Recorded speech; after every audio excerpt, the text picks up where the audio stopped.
Perfect. All right. How's it going, everybody? Hope you guys are all having a really fun evening. I'm having a fun evening because I'm here in Orlando. I'm in my studio right now. We literally, up until like the last couple of seconds, we've been getting set up here. I'll give you guys a little bit of a tour of this like little setup before we get things going. But before we do that, my name is Miguel Quiles. Thank you guys so much for joining me today in this class, sponsored by Adorama and sponsored by Rotolight. Big thanks to Adorama and Rotolight for sponsoring this evening. It's going to be a lot of fun. We're going to talk about the new AEOS 2.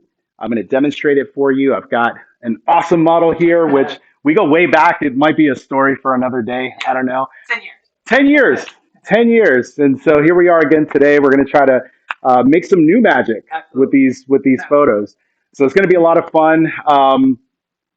And yeah, we're going to have a good time. So let me know first and foremost in the chat. Can you guys hear me? Hopefully everything is okay with the audio. Let me know where you're watching from because I'm always interested. Like I'm here in Orlando, Florida. I've done live streams where people are watching from also watching locally in Orlando. I've got people from California, New York, people overseas watching. So let me know in the comments where you are watching from. I do have an assistant here with me, Eli, who is off screen. He's going to be managing the whole camera situation. So you guys will get to see from multiple angles, which I'll show you here momentarily. Any questions that you guys have, leave them in the chat room.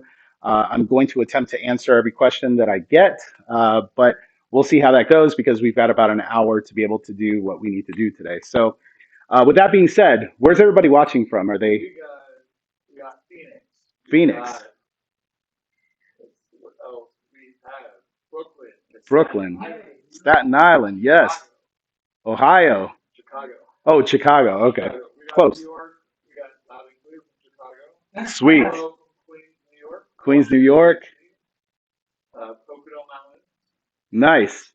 Yeah, so we've got a lot of strong New York presence, which makes sense, you know, with Adorama being the store to be at if you're in that New York area. So anyway, so that's great. And, you know, keep dialogue going in the comments, any questions you guys have along the way.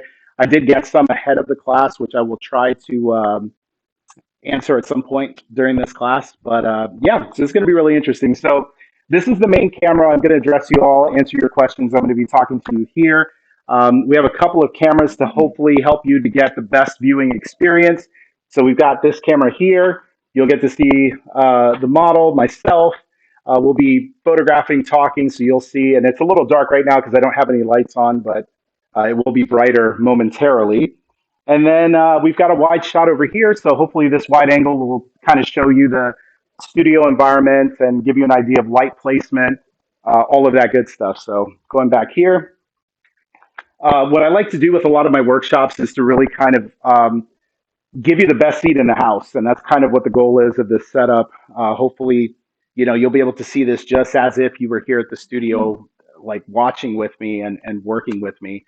So that's kind of where we're going with this. But we're going to be talking about the AEOS 2. And I don't know if you've had the opportunity to see this light or use this light, but it is really sweet. Now, many of you know, as you might see from my shirt, I've got Flash Squad on there. I primarily shoot my studio portraiture and just portraits in general using strobes. However, over the years, and actually for many years, I actually use continuous LED lighting to light my portraits. And there's a lot of advantages to it. There's always kind of like pros and cons to using different types of products. For example, with LEDs, one of the big advantages to it is that you're able to see the lights and what they're doing to your subject, your background, the situation. You can see all of that with like your own two eyes, right? You don't have to take a photo. You can just look and you can say, okay, what's the lighting situation on the face? You know, where are the highlights? Where are the shadows? Is the light coming from the right angle, right? You could see all of that with your eyes, and whatever you're seeing, your camera's going to see the same thing. So it's a huge advantage. The other thing too, it's like that what you see is what you get, right? So as you're shooting, you're able to enjoy that advantage. This light has a couple of other little tricks up its sleeve that makes it kind of different. One of them being that you can use it as a continuous LED light, but you can also use it as a flash as well. So I'm going to do a photo shoot and I'm going to demonstrate both ways. I'm going to show you using this thing as a constant LED light source. And then I'm going to show you how it works using a flash, which I'm going to step off camera here for a second. And that's going to be using the Elechrome trigger. So that's what they use to trigger these lights to be able to flash. I'm going to be shooting everything today with the Alpha 7R4. I've got an 85 mil lens. The cool thing is here at the studio, I have everything here. You may not see it off screen, but maybe I'll change lenses, whatever the case might be. But I do like shooting my studio portraits with an 85. Highly recommend either an 85 or a 70 to 200 would be perfect. So we're going to do some stuff, both LED and continuous lighting. And before we do that, let me pull this here onto the screen for you guys to be able to see. So this is the light. This is the AEOS 2. And this AEOS 2 works in a couple of different ways, just to make sure it's on screen. Cool. So you do have the ability to use a battery to power these lights. As you can see, they have handles. So let's say you don't do studio stuff, you shoot stuff on location, not a problem. You could actually just unplug this thing and it's going to work off of battery power, which is super helpful. For me, I do a lot of my stuff in the studio. I have the ability to plug these lights in, which is what I'm going to do. So you do have some flexibility in being able to, use a battery or to use it off of the mains. Now, everything on this thing, for the most part, the features that you're going to use, it's all touchscreen. And I apologize. This light is very bright, and I totally did not warn him that it was about to go on. So you have a lot of different ways that you can use this light. So first and foremost, if I hit CCT, I could easily use these dials on the back to adjust the output of the light. So you guys can hopefully see that. You could also adjust the color temperature of the light. So we can go from 3000 Kelvin all the way up to, and I could actually just do touchscreen to, looks like 9800 Kelvin. So we're able to adjust that either by touching the touch screen, which is awesome, or if you want to do it old school, you could just kind of twist the dial. For me, for a lot of my studio portraits, I am shooting at 5600 Kelvin. So I'm just going to dial that in. So everything that you're seeing right now, as far as like those like really clean lit shots that I'm about to do, I'm doing them at 5600 Kelvin. That's really kind of like the main mode that I personally use for like my standard portraits. However, this light does have some other modes. So if you go into HSI, as you can see, it turned blue. And we could actually, by touching this, we could actually change the color to a bunch of different colors just by dragging this back and forth. So as you can see, if you want to do something creative with lighting, which perhaps if time permits, we'll try to get to do some of that today. But you do have the ability to be able to kind of adjust those colors just by touching the screen. You also have gels. So, and the nice thing about these is that these colors match like gels, like real gels. It's not like saying, oh, well, this is a gel and it's really just like an orange color. If you're trying to match maybe some other LED light that's gelled and it has a specific color of gel on it, you could actually go in here and you could match those. And it actually does have a source match feature as well. And it will tell you, for example, like this says Leaf Fluorescent 3600 Kelvin, which is L243. So if you have those gels, it'll tell you there's like a sticker on it that tells you what kind of gel it is, and you can actually match it with the light, which is pretty sweet. And then, of course, the flash mode, which I'm going to demonstrate for you here momentarily. And let's see. And then you also have built-in effects as well. So I don't use this as much, mainly because I'm using this for photography. I do use it to light some of my videos for my YouTube channel as well. But to be honest with you, some of these features are more for the filmmakers that are out there because you have the ability, for example, to kind of like simulate lightning. You could have the lights kind of fading in and out if you're trying to light a specific scene and it requires a light that's fading, you could do that. You've got your paparazzi scene. So you've got some different effects here, fire, police, right, TV. So all those typical effects that you might potentially use if you're in any kind of filmmaking situation, the light is able to do that. So yeah, that's kind of just a brief overview. Right now, the light does have I'll flip this thing around, probably blow your eyes out here. But it does have this diffusion panel on the front of it. So that's going to give us a little bit of a softer light. Usually when I'm shooting my studio portraits, I tend to kind of shy away from harder light sources. Um, because for the most part, it's going to end up showing a lot more contrast in people's skin, things of that nature. So this is kind of nice that it actually comes with this diffusion panel. At least the kit that I purchased does have that. So you do have the ability to soften the light. And of course, there's a couple of different ways that you can mount these things to a light stand. I have it with just like a regular umbrella holder, but they also make a yoke, which unfortunately, the yoke for this thing, FedEx decided that they wanted to deliver it somewhere else. So I'm still waiting for it to show up. But the yoke basically looks like this. So this would basically go on the side. This goes on a light stand, and then you have the ability to adjust the angle of the light. Since it didn't show up, I had to do some little ingenuity here. So I'm just using the umbrella holder. But with that, I'm able to actually use things like an umbrella. They actually have, and I think one of the questions that was in the chat before we actually started this class was in regards to light modifiers. Rotolight does have some light modifiers available for their lights that you might want to check out. But there's a lot of brands out there that actually make like universal soft boxes and things of that nature, octas, that basically have a hole in the bottom and it just goes over the top of the light. So you do have the ability, if you wanted to use this in a more traditional way, where you're using it as a softbox or as an octa or a strip bank, whatever the case might be, that you're able to do that. And I know Rotolight is working on some things, which I'm sure they'll talk about it when they're good and ready, but they also have some products that will probably be coming out here in the near future for those people who like to use different types of light modifiers. So with that being said, I'm going to start shooting. We'll probably start off here with continuous light, just so that you can see what the process for that is.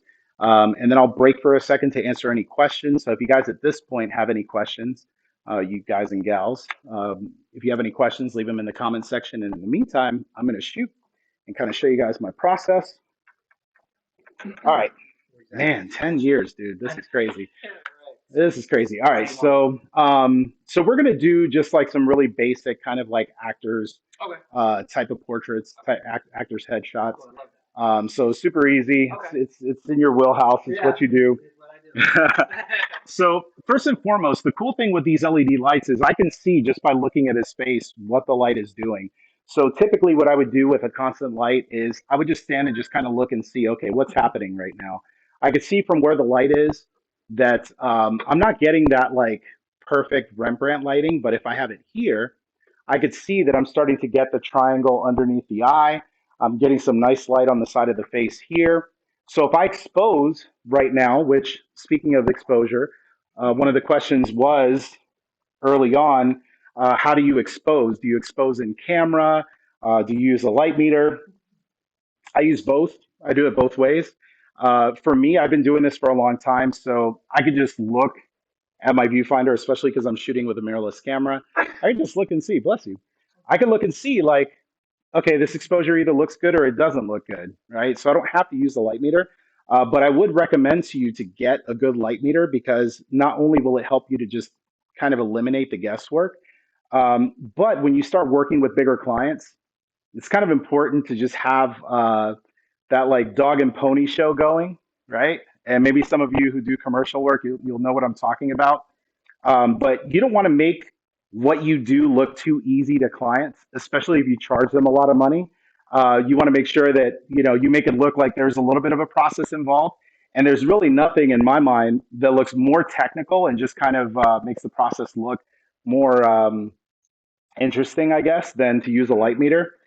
So what I'm going to do is I'm going to figure out first and foremost what is happening right now with this light. So I have it at 100%. And I'm going to take a quick reading here. So right now at f8, I could be at ISO 800, 1/25th of a second for my shutter, which I'll grab my camera. We'll dial these numbers in. And again, I could have easily just guessed at this exposure, and I would have been, I would have been in the ballpark of where I needed to be. But if you need to be a little more kind of like surgical with this, then that's the way to do it. And before I start shooting, and I recommend this to everybody because even though I've been doing this for a long time, this can literally happen to like anyone, anywhere at any time. Just double check to make sure. Number one, you want to shoot these things in RAW. RAW gives you the ability after you've taken these shots to be able to kind of play with them and adjust them to your heart's content. So make sure that you check that out. When we start doing the strobe shots, you do want to make sure that your flash and your remote are paired up and that they're syncing. So if you push the test button, you can make sure that the flash is going off. We're not going to start off with that right now, so I'm not going to do that, but I would highly recommend it because I've had plenty of times where I'm like, okay, here's what we're going to do. I want you to stand there, turn to the side. Yeah, that looks great. I put the camera up to my face and I push the button and the flash doesn't go off, right? And you get that kind of awkward feeling for a moment, like, oh crap, what's going on? And meanwhile, the person that you're photographing is looking at you and they're thinking like, this person doesn't know what's going on. You don't want that. He knows what's going on because we've worked together for a long time. So he's going to be like, oh, it's all good. But, if it's somebody that you don't know, then chances are, they may not be so gracious to give you that, you know, give you that pass. So I'm going to double check here, make sure that my live view is turned on. Actually, sorry that my live view is turned off. And cool. Okay, here we go. And then we'll get some questions in here in a moment. So do me a favor, come forward just a tiny bit. Okay, yep. And I'm going to bring this back just a little bit. And sorry, I'm hitting feet. There we go. And all right. Perfect. Okay, don't move from that spot. That is magic. I'm going to get another reading here just to make sure that we're being super precise. So yeah, so now we change things up a little. Okay. There we go. Perfect. Hopefully you guys are seeing these as they come through. Very nice. Excellent. And what's so awesome about this is I can just see like straight away because I'm shooting with a mirrorless camera here. I can see straight away what this exposure is going to look like. I do have this set right now as far as the white balance. I had it set to daylight, but I'm actually going to go in and just select 5600 Kelvin. Again, we're shooting in RAW. White balance is one of those things that I tend to adjust. Yeah, and you can keep moving it up. Yeah, keep changing it up here. I'm going to back this up a little bit because yeah, no, you're on point. So now from this point forward, now that I got that shot, just kind of mix it up, different angles, different expressions, all the good stuff. And I'm just going to vibe with you here. Very good. Nice. Good. Awesome. Very good. Perfect. Yeah, the 85 is like super awesome for this. Good. Hold that. Love that. Excellent. Oh, one more time. Do that same thing again. There you go. Perfect. All right. Okay. So, any questions right now in the chat before I continue on? I want to make sure that I address any questions before we get too deep into this. Yeah, we got a quick question. Yep. Ken here. He says, "Is having your subject a good distance from the background key to minimizing or avoiding shadows?" He says, "I struggle to get good headshots without shadows." Yeah, that's a great question. So yes, definitely having your model or your subject a little bit farther back from the background will help to eliminate shadows. But there are other ways to be able to do it as well. One of the things that I like to do, and I'm not doing it here because I have cameras and it's awkward for me to show this to you with what I would need to do, but you could also use V flats. And what you could do is you could have the subject really close to the background and just have V flats, white V flats in this case. You could have one, for example, pull this, let me move this out of the way. If you guys have not used this before, these are V flats. So you could actually have one of these things set up and just kind of have it here on the side like this. So we'll open that up. And let's say if you had a second V flat, you could have a second V flat here, and you could basically box them in. And then you take the light source and you push it in super close. And so essentially what you end up having is this like big box of light. It's going to eliminate a lot of the shadows.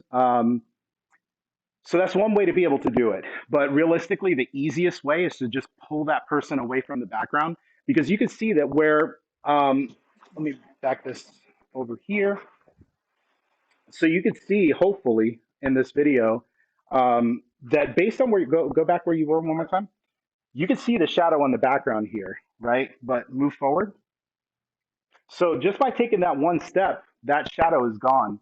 So that's kind of the easiest way. And then let's say, for example, we're getting a decent exposure on the background right now based on this light. But let's say, for example, you're using a light, or maybe you have a grid on this thing, so it's a little bit more focused and controlled on your subject.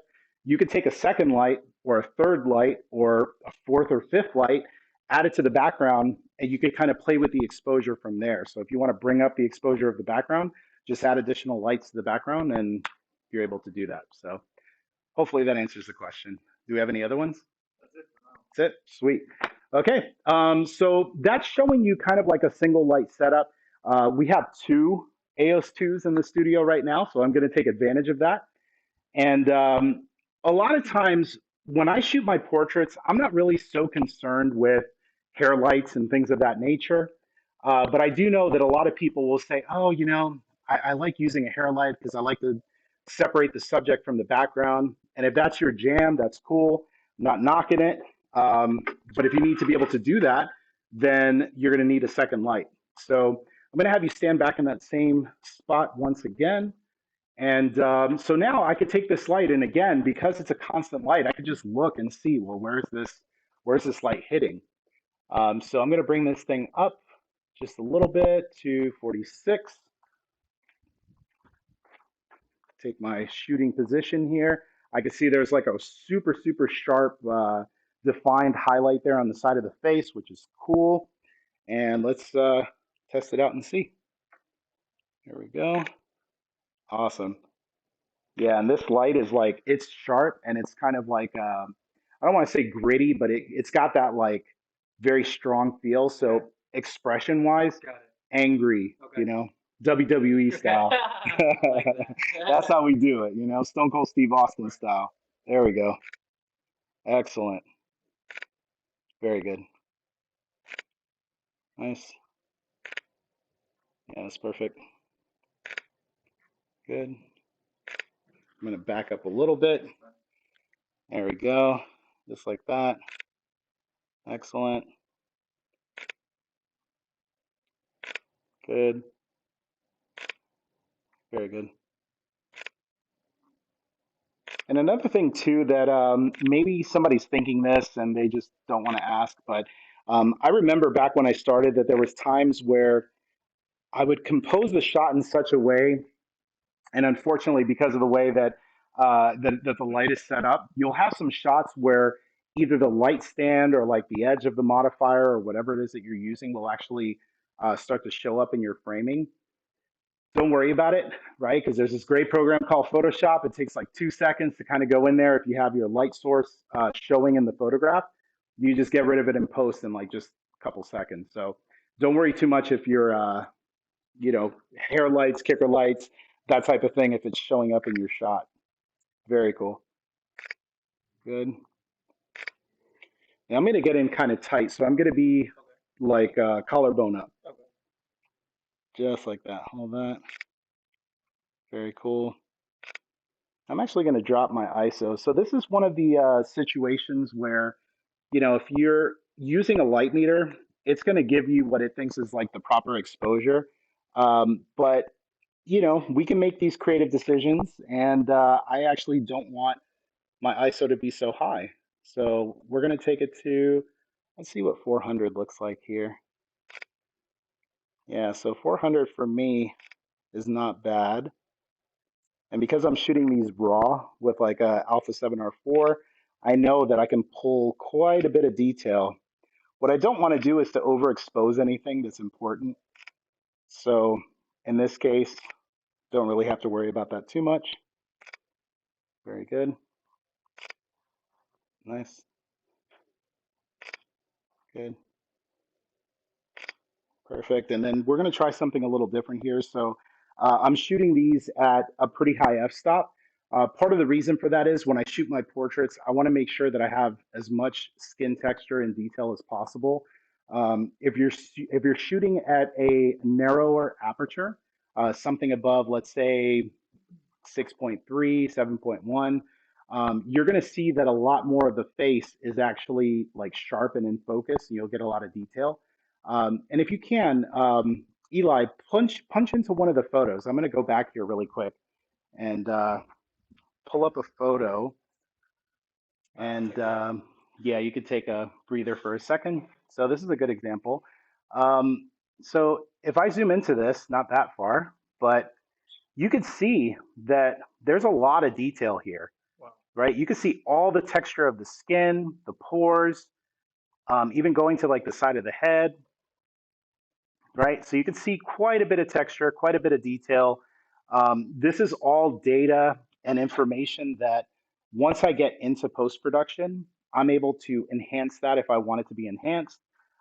If I wanted to kind of like dial that down for whatever reason, you could always reduce sharpness and you could reduce clarity.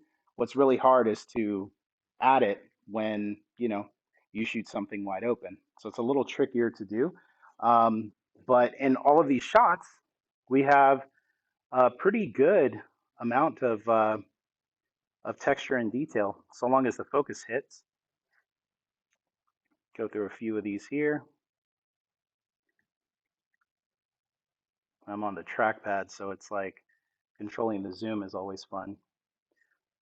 But yeah, and because we're shooting in RAW, I could always turn around and kind of play around with my white balance, get it to be, exactly the way I want it to be.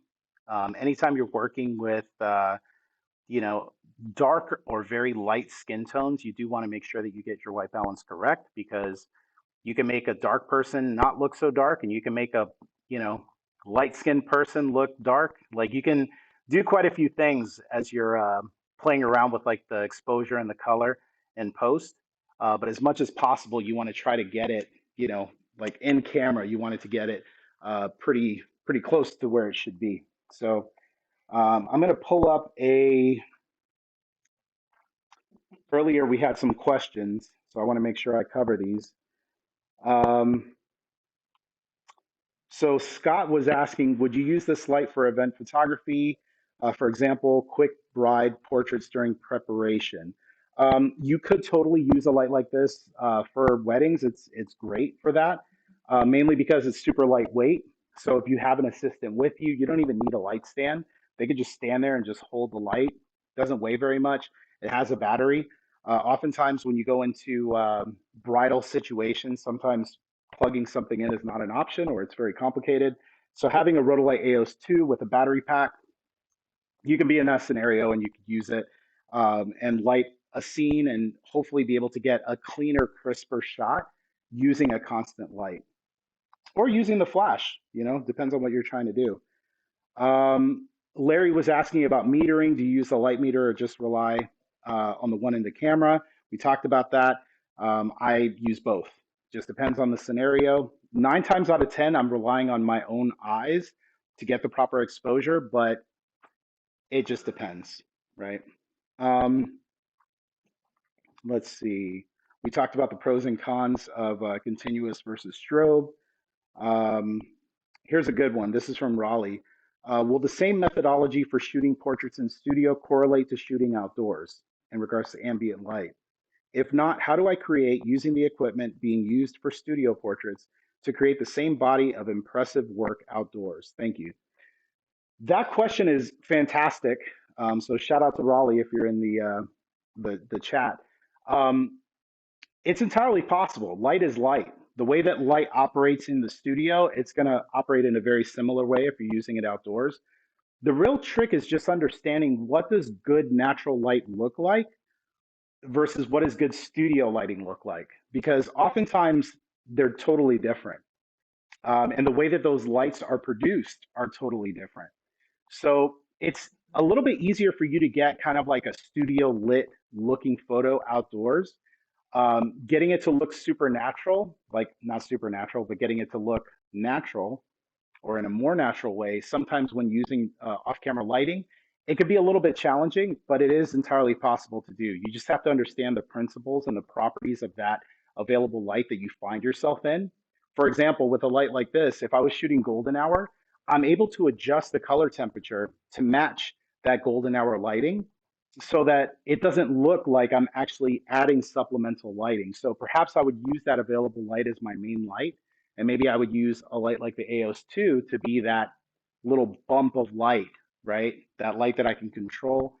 Maybe I use some sort of complementary lighting to be able to kind of complement whatever that light source is, the sun that's coming in through the room. So, absolutely. Hopefully that answers the question, but the answer is the methodology works the same. You just have to apply it differently. Let's see. What is some advice you can give a mobile photographer? I'm going to assume that is like a cell phone. The biggest advice that I can give you is that the most important thing, especially as your sensors get smaller, lighting is everything. And I'm not just saying that because we're talking about the AEOS right now, but just generally speaking, when you have cameras that have smaller sensors, like what you would have in a cell phone, lighting becomes very important because if you don't have light, what's going to end up happening is your sensor is going to have to boost the ISO in order to be able to receive the available light that's in the room or in your environment. And these small sensors do not do a very good job of basically not being like grain, what I call a grain grenade, right? So when you take these photos in low light with a cell phone and you zoom into it in Lightroom or Photoshop or whatever the case might be, it's so grainy and it's so gross looking to me that basically what you would want to do is to have lighting so that you could actually have a lower ISO, have a cleaner quality of light, which is going to give you a cleaner result. So having these types of lights are like crucial if you're doing any kind of mobile photography. Um, most effective lighting tips and techniques. This is from Kelvin. Most effective lighting tips and tricks you have learned and continue to use frequently. So I could tell you, for me, the biggest trick that I've learned is I personally love butterfly lighting. And if you don't know what that is, don't worry about it. The basic nature of it is that I like having the lights to be kind of straight onto the person's face, right? And I'll have it just slightly above. So in this case, I would have it something like this, maybe tilt it down just a pinch. This is by far my favorite lighting setup of all time. Like, I don't care if I'm using LED lights, if I'm using strobe lights, whatever the case might be, having the light directly in front of the person, pointed down, gives this like amazing quality of light. And don't move, I'm going to come over to your side. Okay. So you'll see that where the light is at right now, you get this nice shadow underneath the face. For the most part, the entirety of the face is like fully lit, which is really nice.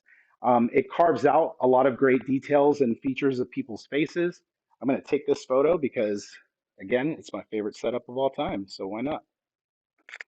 Very good. Awesome. Good. Chin down just a bit. There you go. Perfect. The other thing I like about this setup is that it lends itself to doing some pretty cool things. So I'm going to go off screen here for a second. I have, I'm here in my studio, so I have the ability to play with some toys. So I'm going to bring in a reflector, and I'm just using this one because it's already set up and it's close by. So this reflector could be any kind of reflector. I happen to have a curved reflector. This is called the eyelighter, and this does some pretty cool stuff. So if for some reason the shadows underneath the chin are, not your cup of tea, or maybe you want to go for something that has kind of some interesting looking catch lights, you could use something like this. And what we would do is I would just dial the power down just a little bit, just like that. And again, this could be any kind of reflector. We just happen to be using this one. And, oh, hang on. Got to bring my, I lower the power of the light. So now let's bring our ISO back up. Very good. And we'll bring our aperture down a bit. Here we go. Excellent. It's always fun shooting tethered. The tether's never long enough. There we go. Very cool. What I really love about this setup is just the catch lights in the eyes. They look super, super different, super interesting. Nice. For some people, it might be a little bit much. And if it is, don't use it. Right? Like if it's a little bit too much for you, just don't use it. But I tend to like it because you do get kind of this interesting shape in the eyes. Um, so it ends up looking pretty cool. And again, this exposure, I'm at f5, 1/125th of a second, ISO 1000. And you can see, these are clean. They're like super, super clean, and it's super easy. I mean, I could see with my own eyes what these shots look like. If you're shooting with a strobe, obviously you have to take the photo first and then kind of review it, play it back. But I do like that with this, I could actually see what that reflector is doing. I could see what this main light is doing. So very long answer, but this is by far like my favorite lighting technique. If I was doing headshots, corporate headshots, actors headshots, maybe I may not use the curved reflector because it might be a little bit too much. But I have triangular shaped reflectors. I have oval shaped reflectors. So depending on the person's face, their eyes, what kind of look that I'm trying to go for, that I'm going to use the reflector that will specifically carve out their face and also give like a really nice looking catch light in the eye. So very long answer, but hopefully that does it. Let's see. How to create, this is Sharon, how to create dramatic looks indoors with the AEOS 2 and ambient lighting in a cool bar lounge vibe and using the Ellen Chrome trigger for high speed sync. Okay, high speed sync is going to be a little bit difficult for me to show you because I'm in the studio and there's not really a need for it. But as far as doing dramatic looks indoors, to me, when someone says dramatic, there's a couple of things that kind of like come to mind. Dramatic for me is shadow. Like anytime I see like really dark, very deep shadows, to me, that's dramatic. So one of the easiest ways that you can make dramatic portraits is to incorporate light and shadow into your photos, and especially like really deep, kind of like deep shadows. So for example, doing this on the fly. So let's see if we can get something that looks a little more dramatic. So I'm going to have you stand in that same spot and bring this thing up. You're not using the speed light right now, right? No, I'm still going to be on LED lighting, continuous. That was the question from Bill Noza. What was the question? She said, is that you're not using the speed light right now? No, no. Yeah, these lights do work on with the trigger, and I will take a couple photos to show you. Everything we're doing up to this point is just using the lights as LEDs, as continuous lighting, because it's just easier, right? Using strobe is definitely something you could do, and I'll show that to you momentarily. But before we do that, let's be good photographers today. Let's get a nice reading here. So here's what I want you to do. I want you to turn your body towards me this way, just like that. Don't move, stay just like that. Bring the chin just a little bit towards me. Right there is good. Maybe a little tiny bit more. Perfect. Right there is good. Cool. Okay. F4. All right. So ISO 800, F4, 1/125th of a second. Let's see what we get here. All right. So for me, that's still not as dramatic as I would like. I'm going to bring this up just a tiny bit. There we go. Perfect. All right, hang tight. You go to capture one.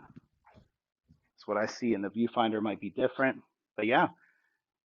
Yeah, so when I think of like dramatic portraits, I'm thinking stuff like that, where you have like this very sharp edge light. You've got your subject in shade or kind of like in the dark. If you wanted to kind of intensify this even more, there's a pretty easy way to be able to do that.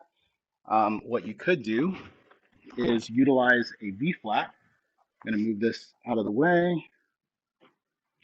We're going to bring in a black V flat. Okay.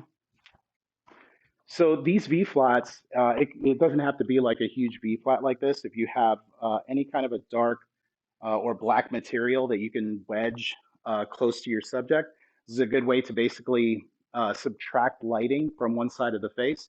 So I'm keeping all the settings the same. All I've done is just add this black V flat, and hopefully this will make our shadows just a little bit darker. There we go. Perfect. Very good. Okay, let me take a look and see.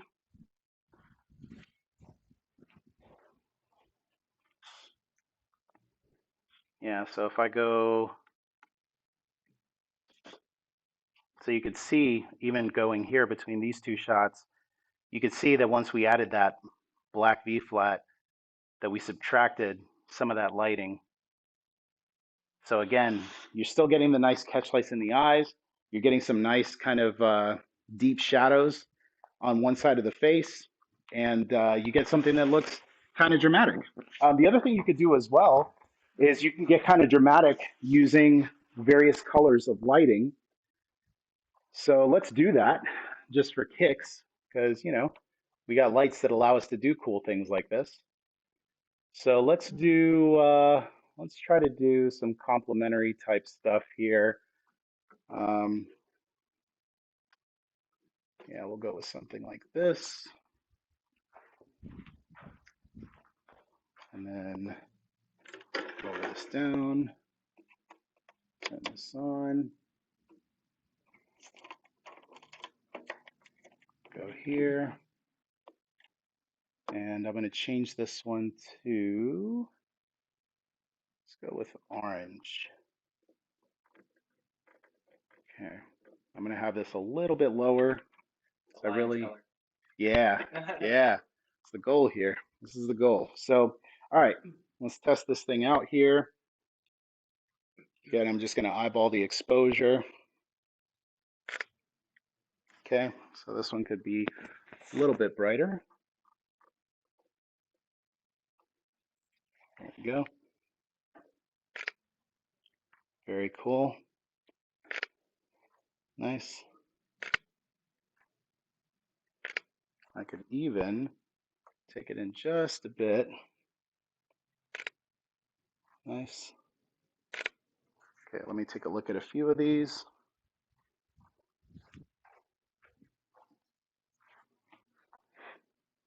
Yeah, that's pretty cool.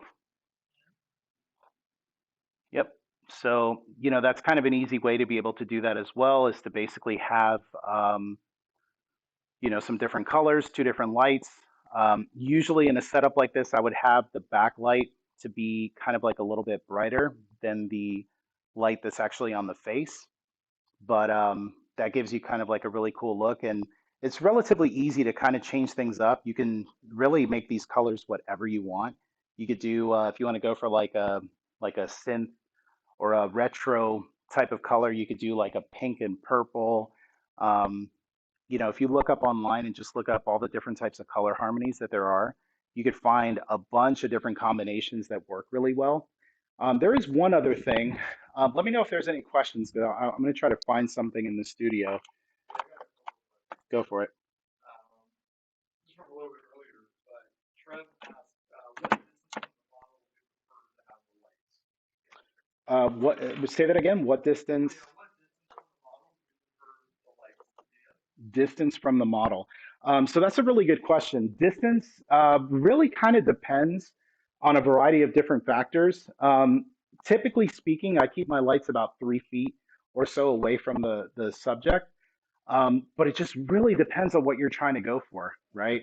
If I'm trying to go for like a really fast fall off of light because maybe I just want to have just a small kind of like sliver of light on the person's face, then I'm going to bring this thing in pretty close. If I'm trying to light them, from top to bottom and maybe I only have one light, then I'm going to push this thing a little bit farther back.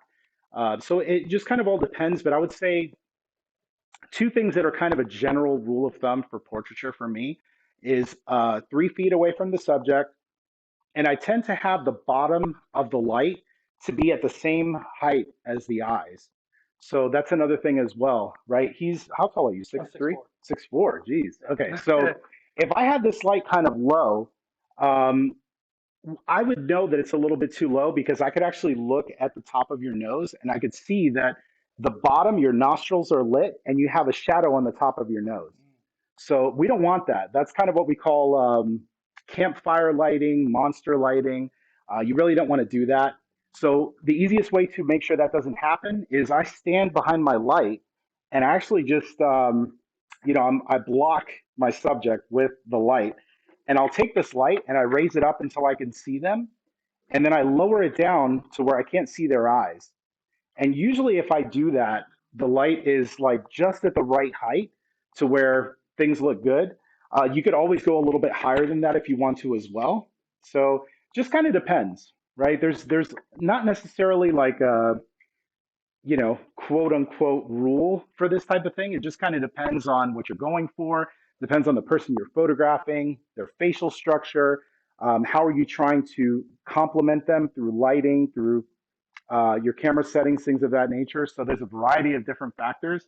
But generally speaking, okay, have that light at about the same height as your model's eyes, probably about 3 feet, maybe 4 feet away from your subject, and you should be pretty much good to go. So, what other questions? We got, are there any specific lighting setups that work better for men, women, children, and whatever travel as well? Yes. So, good question. When it comes to, and forgive me for being off camera, I'm trying to find something so I could show you guys a photo. But the question is in regards to lighting for men and women, and kind of like what are the differences? What are some of the things that I personally tend to look out for? For me, when it comes to lighting men, you could be very, how could I put this? You can light people with kind of like a harder light than usual or than what you think might be appropriate. You can go pretty heavy and hard with your lighting for men, and it's fine. For most women that I've ever photographed, they don't like to see a lot of texture and detail on their face unless you're doing, some additional retouching. So in those types of scenarios, I tend to use soft lighting to be able to, have them see the raw photos and feel good about how they look. So yeah, soft lighting for women. Again, these are all generalities. Um, Soft light for women, harder light for men. But again, it's different for everybody, right? Like some men, I light them with soft light and it looks great. Some women, I light them with a harder light source and they look great. So everything just always the answer is it depends. Depends on the person, depends on the situation, depends on the like what you're trying to go for with your lighting. Um, but yeah, and I'm going to show you this. I'm going to take the photo and then I'll explain kind of like what this is. So very cool. Hold that. Good. There we go. Hold that right there. Great. Good. Excellent. Take a half step in this way. There you go. Just like that. Good. Okay. Let me look at these photos. See if it's what I'm trying to go for. Cool. Okay. So what I ended up doing is I switched over to my 70 to 200,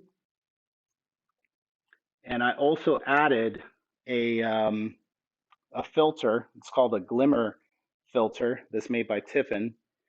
And what you'll notice is with that filter, what it ends up doing is you can see here without it, the light in the back is very sharp, right? It's a very, very sharp light. When you add that filter, you notice that it kind of just blooms the highlights, especially if you see the light in the shot. You see how it has all this like haze and atmosphere around the light. If I took the photo, and let's actually do that. Let's go back. Okay. I'm going to do one with and without so you guys can see this. If I purchased the AEOS 2 today, I would say this accessory, which it looks like this, I would highly recommend it. Actually, you know what? You can see it like this. This is great. We're going to use this camera as an example. So you see the light source there. Let me see if I can point at it there. You see how the light is very close to the light source, right? See what happens when you put that filter? Now all of a sudden it creates what's called halation. So that light source goes from being this kind of small light source to now it's got this atmosphere and this character to it. So that's what I like to do. I'm going to take this shot without it, and I'll take it with it, so that way we can see. Keep the same pose for like a second. So maybe, yeah, kind of looking off that way. Turn the chin this way, just like that. Eyes looking in the same direction as the nose. Okay. Yep, just like that, and hold that pose. Do not move. Don't move, don't move. That's one. I'm going to put the filter on. Haven't changed settings or anything. Cool. All right. Can you pull up the side by side? You know how to do it on Capture One? Select view. It might be like this. All right. So there you guys can see, guys and gals. I always say guys, forgive me. There you folks can see, since I'm in the South right now. Y'all, here y'all can see that by adding that filter, it just adds this like character to that lighting. So that's something that's kind of cool. Like if you want to go for that really sharp lighting look, that's definitely a look. It looks cool. But I think the question earlier was talking about kind of this loungy type of vibe. Just by adding this filter, you can add this like hazy look to it, where it almost feels like you're inside of a bar and people are smoking. It just kind of makes the light a little bit more diffused, and it ends up looking pretty cool. If you want to get something that's more of like a film type of look, then this is probably what you'd want to do. So let's see. Any other questions in the chat? Yeah, I mean, maybe a little bit of a pivot, but rather than the dark and edgy, can you light the model as if you were a realtor and wanting a classic headshot? Yes. Yes, Wendy. How are you, Wendy, by the way? Good to see you in the chat. Catch the replay, because at the very, very beginning of this class, we kind of went through that's how I would do it if I was photographing a realtor or doing like a classic headshot. I would have that main light exactly the way it is right now, but I just wouldn't have it with like a specific color. But I showed it at the beginning of the class, so definitely watch the replay. What What's else? the name of that filter again? So that filter that I used for these shots is called, hopefully it says it on here. Okay, it's called, it's made by Tiffin, and it's called Glimmer Glass 1. Glimmer, Glimmer, Glass 1. So Glimmer Glass, that's basically, that's the thing. That's the one to buy. All right, and before we close this bad boy out today, I'm going to turn on my strobe here. And let's see, I'll turn this thing off.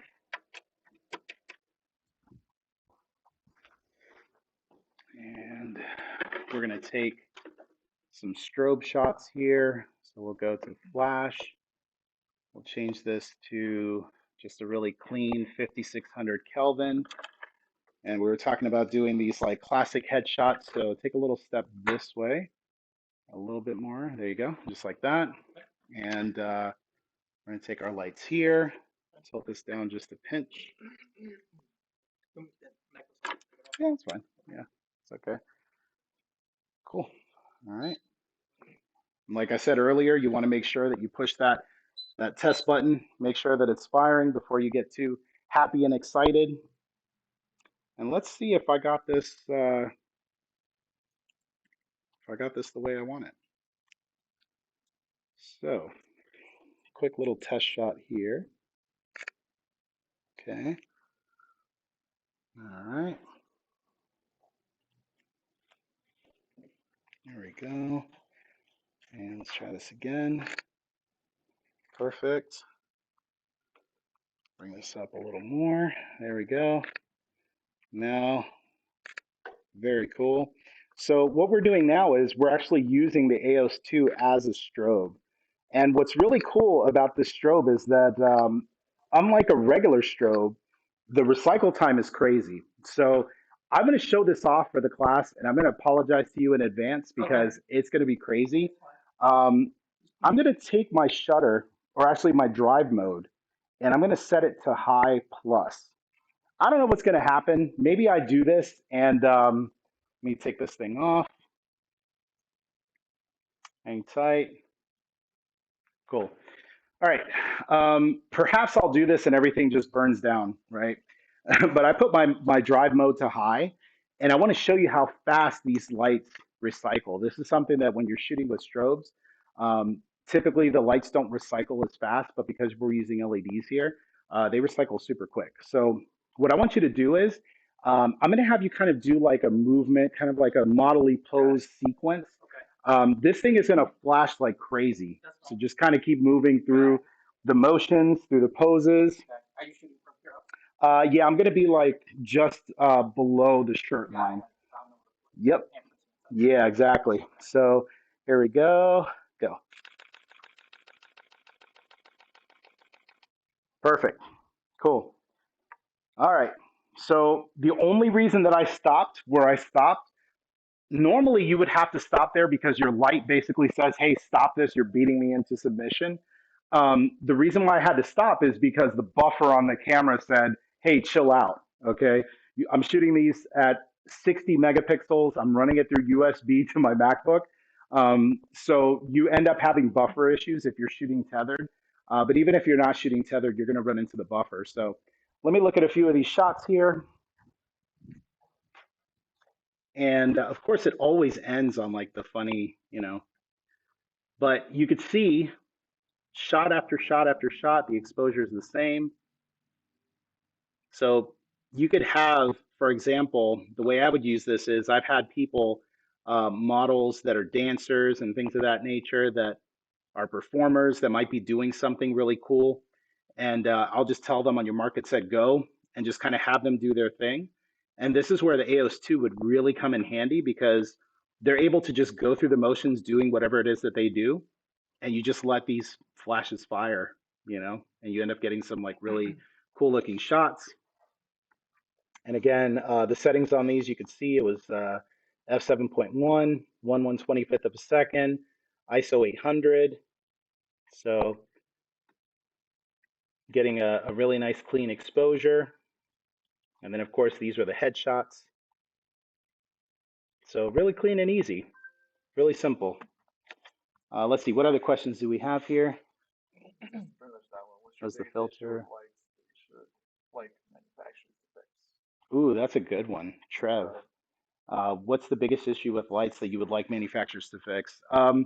So, I would say the biggest thing that I've seen is just, and this might be something that like might be a little bit too much to ask, but like, there's no such thing as a perfect light, right? And it would be so awesome if there was a way for a company to figure out like, how can you make a light that works in every scenario that's lightweight, but that can still do a bunch of stuff? There's no light that exists that's going to check off every single one of those boxes. What I really personally like about the AEOS 2 is that you get a lot of features and functionality that you don't normally get in, like, let's say a traditional strobe. Typically, a strobe, you're going to get that one pop of light. Maybe you could use it with high speed sync. Maybe you could use it with TTL. But coloring the lights is going to be a challenge. That would be something for me. Like if it was a strobe, oftentimes I end up having to use gels. It takes time, takes effort. It's a pain in the butt. With LEDs, I don't have to worry about that. I could change the colors. I can have any color under the sun. I could pretty much make it with the LED, and it's super easy to do. Um, but kind of the trade-off, if you want to call it that, is just kind of the form factor, right? Attaching modifiers is going to be a little bit different. So if you're the type of photographer that you like to have different modifiers, then you're going to have to take some particular time and some time to just find the modifiers that work best for you, because it will work. It is compatible, but you're just going to have to find what those are. So to me, this light is getting pretty doggone close to perfect. I know for me, for the type of stuff that I do, shooting studio portraits, if you do weddings, if you do events, it is quite possible that this light would be perfect for 80%, 85%, 90% of the stuff that you do. The trade-off is going to be the form factor, really, and I think with any light, it's going to be like that. You're going to have some lights that maybe offer certain features that you like, but just don't have the optimal form factor where you can add modifiers and things of that nature. But the question is, like, what are the trade-offs, right? In this case, I'm getting so much with a light like this that some of those other things don't matter as much, you know? So, yeah, it'd be nice one day if a company could come up with the perfect light. But I think if I look back, let's say 10 years ago when I started in photography, and I look at the products that were available then versus what's available now, and then I think 10 years from now, what it's going to be like it's insane. Like if we have something like this today, I couldn't even imagine like 5 years from now what kind of products Rotolight is going to be putting out. But the cool thing is that for these next 5 years, I'm going to be able to use a light like this in a variety of different scenarios in many of the ways that I showed you all today, and take some pretty cool looking pictures in the process. So, any other questions in the chat that came through? That is support. Cool. All right. Well, we talked about studio lighting. We did it with LEDs. We did it with using the flash functionality. We changed colors on this thing. We've done a lot. We've done a lot today. So hopefully y'all enjoyed today's class. Make sure if you guys are interested in this light, definitely check out Adorama.com. I think they have a link on the page that we're on right now, so you should be able to see the options. They are exclusive to Adorama, which is pretty sweet. So make sure you support them. Adorama and I, we go way back. If you remember, I had a show here on Adorama TV where I taught lighting and things of that nature. So really excited to be back here with the Adorama family to do today's class. Make sure that you follow us on social media. I think my social media handle is there. What's your Instagram? So my name is Ramon Levy, guys. Nice pleasure to meet you guys. You guys can follow me at _Levy Nation, LEVY Nation, NATION _ guys. So LevyNation.com. Boom. Awesome. So hopefully you guys enjoyed the class today. If you guys have any further questions, hit me up on YouTube. That's really the easiest way. If you search my name on YouTube, I put tutorials out on the channel. I'm going to have a video showing off this light. And I think Rotolight potentially or Adorama will put this video up afterwards. So if you missed the beginning, you'll be able to watch the replay of this workshop. But with that being said, thank you all so much for joining me this evening. And hopefully you guys learned some stuff today. And any questions you guys have, hit me up later on. But I'll see you guys later. Appreciate you guys so much, and thank you again. Yep. Have a good one.